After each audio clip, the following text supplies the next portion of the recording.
Hello, everyone. Welcome to the Aspect TV YouTube channel. Today, we again welcome Dr. Brovkin.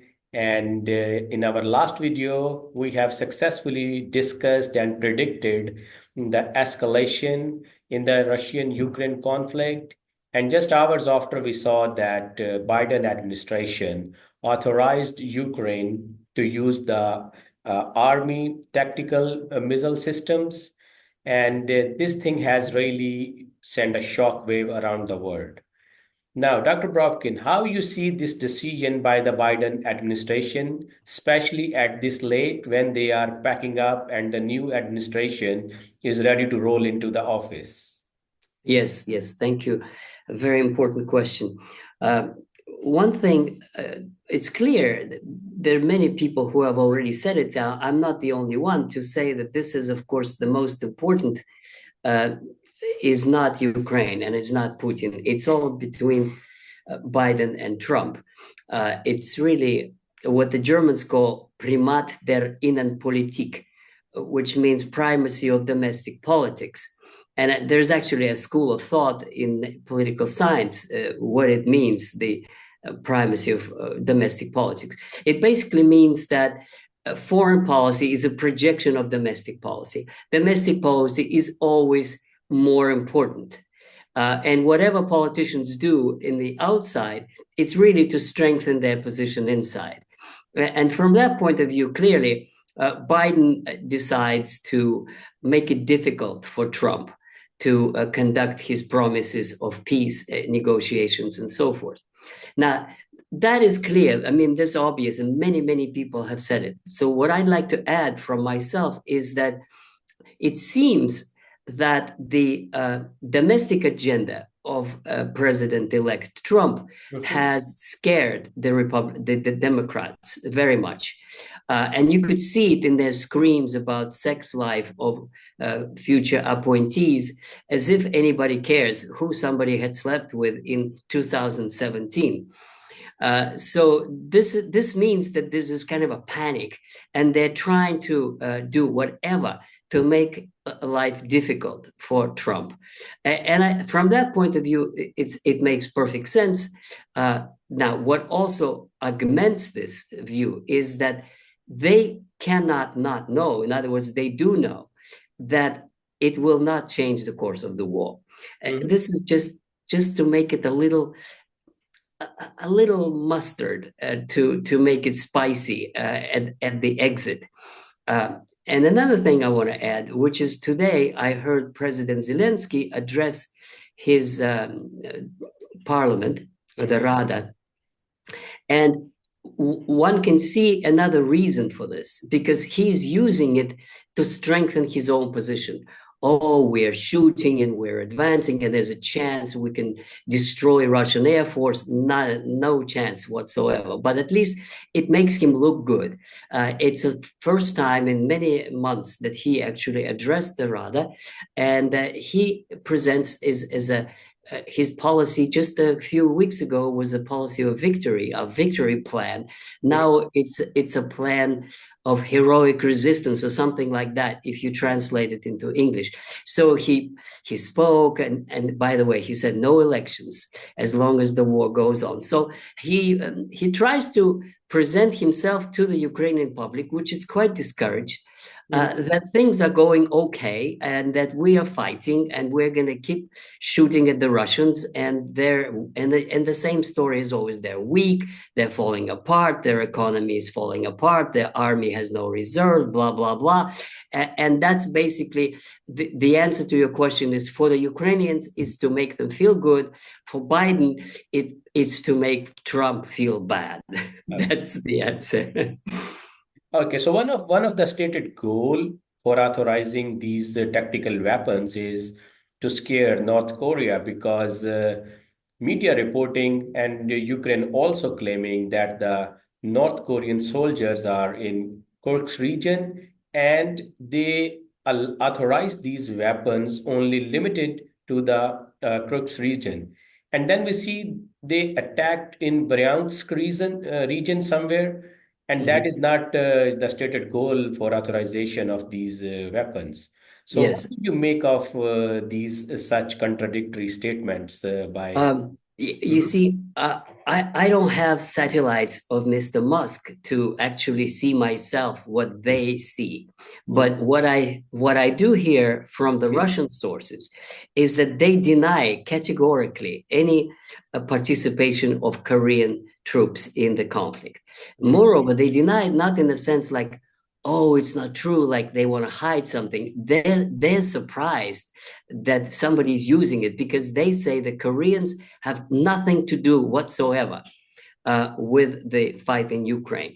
They're there for training, and what we know is that Kim and Putin agreed on some kind of strategic partnership, which I interpret to mean that the Russians are teaching North Koreans how to handle some missile technology.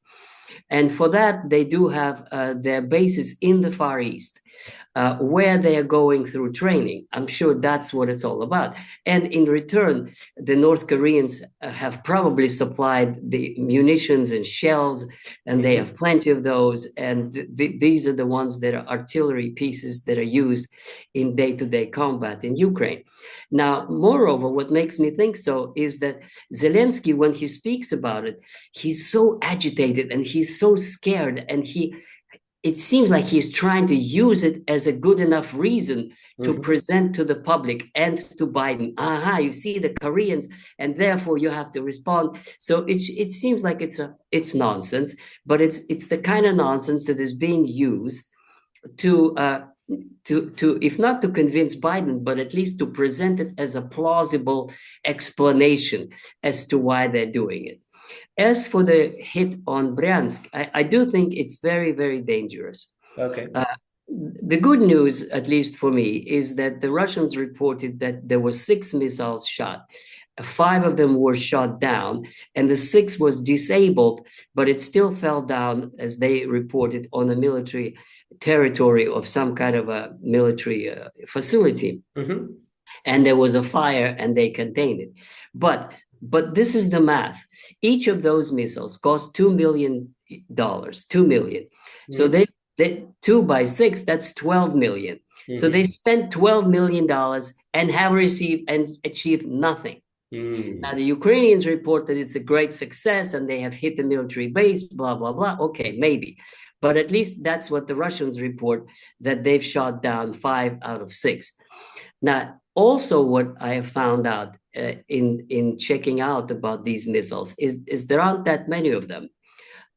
And the supply is there, but it's not endless. And the United States wants to keep a whole lot of them because it's Army tactical missile, which means it's for tactical combat. They want to keep it for themselves and for the Israelis. Okay. And therefore, Ukraine cannot count that they're going to have just dozens and dozens of those, even if they have the money out of the 7 billion that they received, a good gift for New Year's Mhm. from Biden. I got it. So the effectiveness of these missiles is not going to be very hard. But, and that is important, because when the Russians think of how to respond, they will take that into consideration. If indeed there was serious damage to some very important Russian facilities, some airports or Su-55 aircraft or something valuable, then they probably would be much harder in responding. Now they're probably weighing, should we make a big deal out of it since we can handle it, or should we just wait for 2 months until Trump comes and then see what we should do? Yeah. Yeah, last week we saw, some diplomatic developments, especially the call by Germany, and there were renewed hopes that maybe this conflict can be, resolved somehow. But could the use of these tactical missile systems can influence the trajectory of the conflict? I mean, can they influence the negotiation? Or can they force Russia to sit on the table? Because the way this whole thing is presented, that now, like they have, they can force Russia to sit on the table, or maybe they can, get some kind of desired outcome. Do you think they Yeah. can? Yeah, Mhm. let Please. me address this question. I think the most ridiculous thing of all is to think that somebody can force Russia to do anything. Hmm. Uh, Mr. Putin is not the kind of person who likes to be forced to do things. In fact, one of the causes of this war is that NATO refused to deal in December 2021. So the notion that you could force Russia, there's no way they can force anything onto Russia, even if there's serious damage. There's no way that they're going to negotiate with Zelensky. This is what he has to understand, and the public in the West has to understand. You cannot force Russia to deal with anybody unless it wants to. Now, in fact, the result is the opposite, which means that there's absolutely everyone I hear, all the debates that I hear going on in Russia, and I listen and read all the time, that there's no negotiations with Zelensky, period. It's just nobody even wants to consider talking to him for a number of reasons. Number one, because he is intransigent. Number two, because he's not legal. His term is expired. And you cannot trust him that anything he signs has any value whatsoever. He changed his mind so many times. Okay. So what the Russians are trying to say now is that the war goes on until there is a new government in Ukraine. And then maybe we could negotiate. And you and I discussed it before. It's not a matter of Russian-Ukrainian conflict. That's Mhm. not what issue is here. Yes. What the really Russians want, for example, if there is some kind of ceasefire, and then 10 years from now, the Ukrainians rearm and resume the conflict. That's what the Russians are discussing. They say, we don't want to give them 10 years to rearm and to be absorbed into NATO. No. If need be, they're ready to go all the way to Kiev and maybe to Lvov. But they see, my understanding is that Putin doesn't want to at this point. He would actually prefer to have a deal, but it's not a deal with Ukraine. It has to be the deal with the West, with NATO. As we discussed, it should be an international treaty.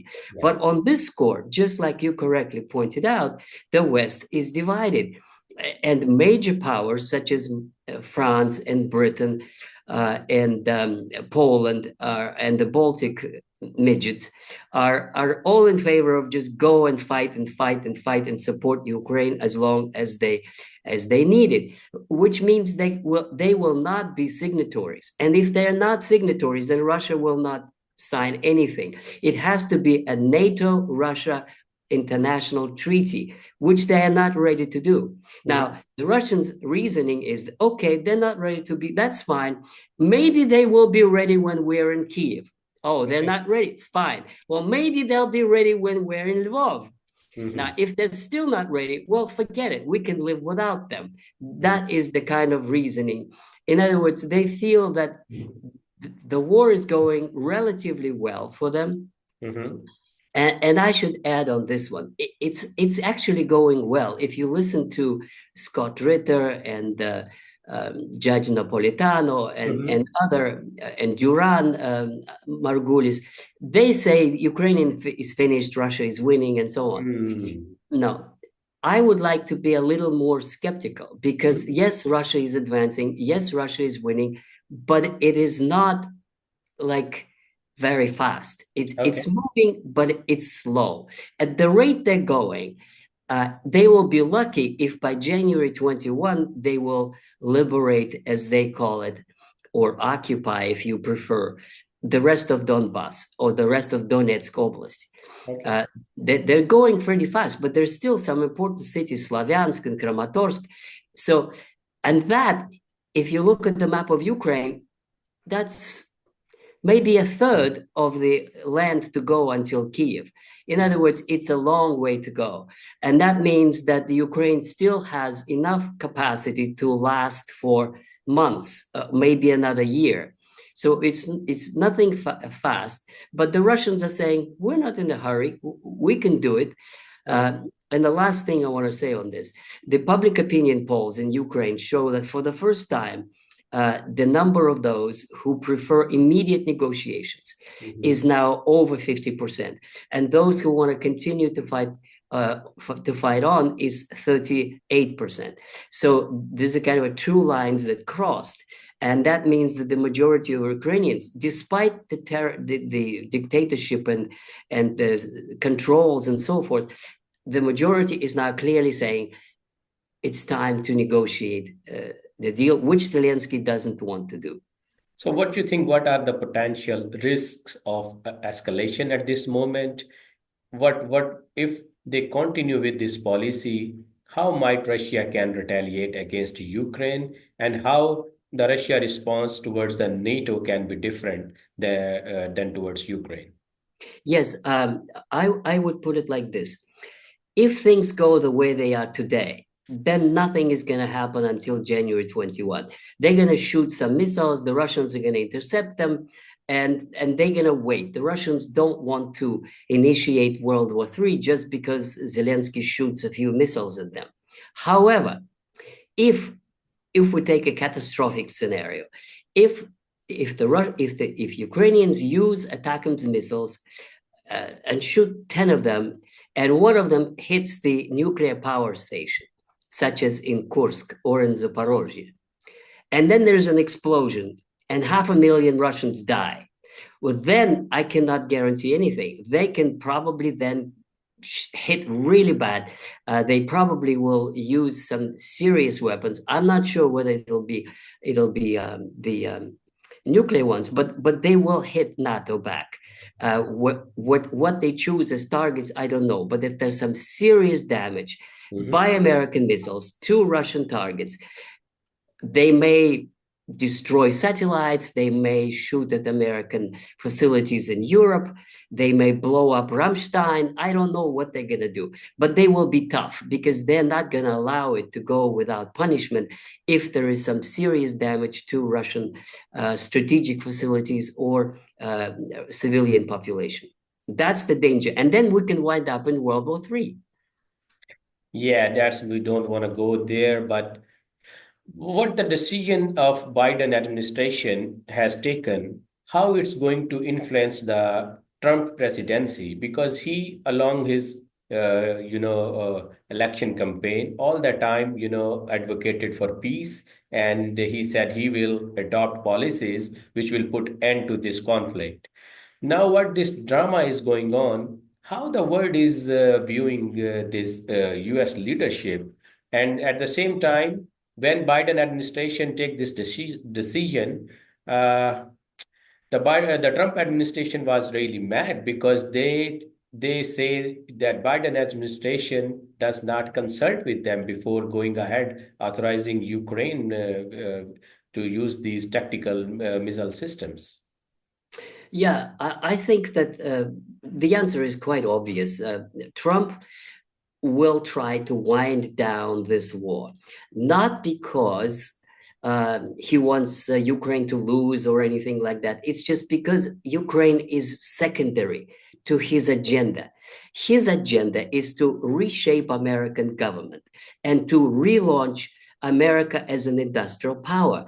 I mean, that's a pretty serious agenda as it is. And Ukraine is secondary. It's like America first and you are second. Moreover, there's not much desire to throw around billions. I mean, it's like irresponsible spending is something they want to curb. For example, the communications that public media makes available between Trump and Musk, they all about how to save money, how to cut spending on Yes. government, how to relaunch efficient, productive industry, and make America, I mean, like champion in space again, and in industry, and in chips, and then so on and so forth. In other words, this kind of a careless, oh, you can have 7 billion approach when there are a lot of problems in the United States is really, I think it's disrespectful to American people because there's so many people suffering, especially because of these hurricanes and fires and things. And, Zelensky gets 7 billion as a Christmas gift. That's not polite, to put it mildly. And Yeah. in that sense, Trump simply will try to find a way. He will delegate it to somebody. Probably they will say to Zelensky, look, you're on your own. I mean, we're not going to drop you right now, but you have to find ways to find peace. That's your problem now. You have 6 months. Something like this. I can imagine it could take. And then he could call Putin and say, look, Vladimir, I know you're winning, but don't make me look like I just completely dropped them. Just try to be civilized in the way you handle it. You know how to do it. Mhm. Something like that to make it bearable for the public opinion. But at the same time, there's no way they have any desire or money or will to sustain this kind of endless wars and supply of money and weapons. Yeah, you're right, Dr. Brovkin.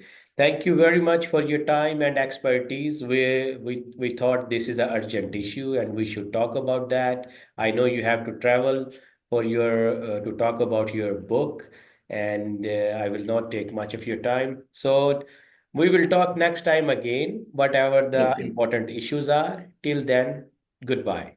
Thank you. Thank you.